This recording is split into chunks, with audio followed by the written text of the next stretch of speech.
unapata bumu, unapata pesa, basi wazazi wameshajivuta, wamekaa pembeni, umeshakuwa unataka ujitegemee mwenyewe. Hasa baada ya chuo bumu halitakuwepo tena, unakuwa unadaiwa na bodi ya mikopo. Halafu tena mzazi akusupport tena. Basi mpendwa mwanachuo, hasa wewe unapata bumu, ningekupendekeza sana, tumia mapato yako vizuri, tumia pesa yako vizuri, hasa wekeza, weka akiba ili ukitoka chuo kikuu usitaabike sana. Lakini pia vile vile lingine, mnapata nafasi ya kwenda field. Hata kama unapata nafasi ya kwenda field, huko field kafanye vizuri, usianze kulewa.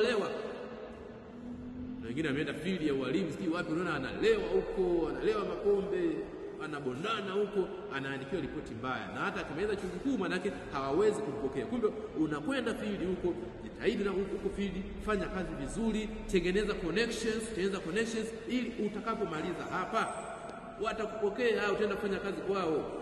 Kama wewe ni mtaalamu wa sheria, unafanya field yako pengine kwenye law firm ya mtu mmoja au mwanasheria mmoja, fanya vizuri, onyesha weledi wako, ili hata utakapomaliza chuo kikuu utaenda kusoma, kufanya mazoezi pale pake, utaenda kujitolea kwake, utapata hata hela kadogo. Wewe ni engineer, unafanya field, umeenda kujiattach kwa engineer fulani, fanya vizuri, kuwa mwaminifu, ili ukisha maliza chuo kikuu utaenda kuomba kazi kwa yule. Pengine wewe ni mwalimu, unajua muda mwingine umepata nafasi ya kwenda kufanya field ya walimu kwenye shule ya private.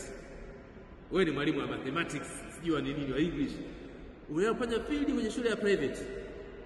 Fanya vizuri field huko, hata kokote kule, fanya field yako vizuri, ili ukimaliza chuo kikuu unapotafuta ajira unaweza kaenda kujitolea kwa yule pale, ukaomba ajira hata ya muda fulani, akakufanyia vizuri. Hata unafika pale una misibievu, fanye vizuri, mwisho wa siku utakosa ajira. Lakini pia hata ukitoka chuo kikuu, ukiweza umeweka hela yako vizuri, unaweza kuanzisha biashara yako. Unaweza pia pengine baada ya kutoka chuo kikuu, usione aibu, kwenye pesa hakuna aibu. Fungua mamantilie yako, fanya biashara yako mamantilie vizuri. Ina faida mamantilie, nakwambia. Abaya degree acha, weka huko degree. Nani sio msomi bwana? Hata mimi msomi na degree 3. Nani sio msomi? Kila mmoja ni msomi. Tena dunia leo watu wengi ni wasomi. Basi umemaliza pale, umeweka mtaji wako kidogo, nunua banda, weka mamantilie yako pale.